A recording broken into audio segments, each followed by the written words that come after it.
Hi, I am Bob. Today I'm going to lead you through today's C1 workshop. So first things first, what is C1 speech? As you can see in the job desk, the icebreaker, well, I'm sure that all of you guys should know that the icebreaking, it's called 破冰 in Chinese. And I'm sure that all of you guys know what 破冰 is. It means to get warm to the other people, to get people to get warm to you.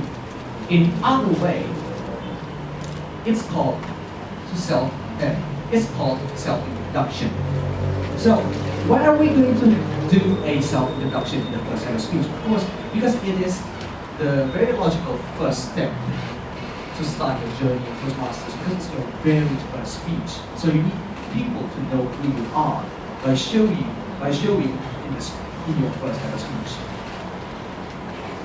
But Bob, you may ask, what should I say in my first ever speech, my C1 speech? So here I'm going to teach you three kind of styles, three ways to conduct your C1 speech. Of course, I'm going to provide you guys with examples from previous C1 speeches. So the first one is just to give people the basic information. The simplest form of all self-introduction. Just let people know about who you are. Basic information. So the example I took here is Changping's C1 speech titled Changping. So it's if you hear from the name, it's self-introduction. Okay, basic information. It sounds kind of boring, or is it? Not really if you do it well.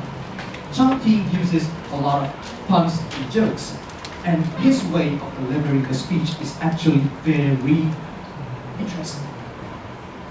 The QR code over there links to the video, so if you guys want to know what the video of what his speech was like at that time, you can scan the QR code right now. His speech is an excellent example of a light-hearted self-introduction speech. Alright, nobody wants to scan it? No one? Okay, so you can ask the PPT from me, the PowerPoint presentation from me if you want to. So I'm just going to jump to the next one.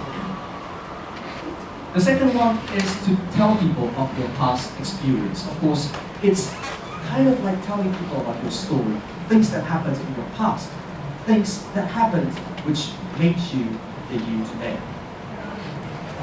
For example, back in Haryanto's C1 speech, titled Speak Up, he actually put a warning sign in the beginning of his speech. A warning sign in a speech. That's kind of unexpected, isn't it? Because all the other C1 speeches, they just jump right into the topic. They just start introducing themselves immediately, or maybe just start telling their stories right after they start. But he, on the other hand, he put a warning sign, which actually attracts attention from the audience. He uses a light storytelling style, and then even though the storytelling is kind of light at first, but he actually leads into a deeper message. He shares a not really pleasant past experience that made him who he is today. And the second example to this past experience way of speaking is Claire Chan's C1 speech titled Speech Enjoy. In her case, it's very different from Kevin's way of speaking because she tells a story from the beginning to the end of her speech. So basically, he just tells a story and that's it. And she, sorry, I'm not a native speaker, so she shows excellent speaking skills. You can see it from her way of speaking. She actually managed to master the language usage. She chooses her words really carefully. Her body languages, her vocal variety, etc., etc. If you take a look at the video right now, you can actually mistake her for a TED talk, because if you don't see the image but you only hear the voice, you might think that it's actually a TED talk. So feel free to scan the QR code. Right? No one? Okay. Yeah, you want it? You want it? Please. Okay, I give you 5, 4, 3.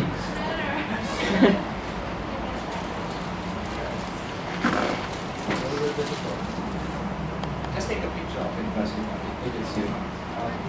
Okay? Okay, we'll skip the next one. Like, third one and the final one. It's not really the final one, depending on what you're going to talk about. Okay, a third one in my workshop today is to show your hobby. Everybody has something in particular that they like to do more than the others. Of course, I like to play the guitar, and I like to do photography too. I like to do filmmaking too. But this guy, Tai, he has a rather special and mysterious hobby, as seen in his C1 speeches titled "My Special and Mysterious Hobby." Well, this title is not really a I mean, in my opinion, it's not really that short. It's 5 words long, but from the way he chooses the words, mysterious, that's the key word. If you hear this word in particular right now, or maybe you see it in the academic calendar or the agenda right now, you're going to be curious. Of course, I myself am curious. I was curious when I first heard his C1 speech, because it's actually quite mysterious. So he actually performs his hobby right in front of us, and it's very amazing. There's no other way to put it, because he really masters his hobby. And I'm not going to tell you what hobby he has. Just see the video. I'm not going to spoil it for you. Really, it's very amazing. Right? No one wants to. Okay, please. Have you done it? Okay. But Bob, I'm still not sure about what I'm going to talk about in this speech, and furthermore, I'm shy. So, don't be shy.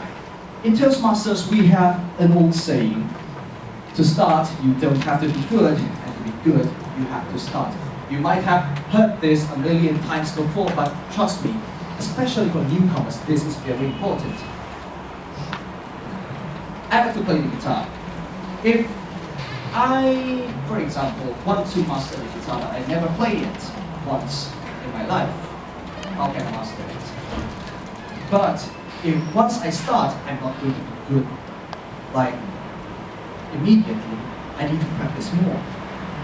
But at least I've started the journey to become better. That's what I'm going to say. So, just start. You don't need to be scared of anything, because everybody is the same. Nobody's born good. And furthermore, tomorrow you will be paired with your mentors. The mentors will help you, the mentors will check your scripts and help you rehearse. By checking your script, it's like checking for grammatical errors and maybe give you some ideas on how to improve your speech and things like that. And of course, to help you rehearse, because sometimes if you don't know where to start rehearsing or how to practice yourself, your mentors could help you. For more information, you can ask Becky or Vivi or Nicholas or Kevin. They're here to help you. Okay? Yeah. Yeah. There they are, and Becky's outside. Alright. Next. But Bob, I'm still afraid. Well, don't be afraid. Because all you need to do, I have a lot of tips and tricks on how to deal with speeches, but it can be summarized. It can be summarized into these 2 tips. Practice and calm down. While you practice, you become better every time, because practicing means repeating what you're doing until you do it well.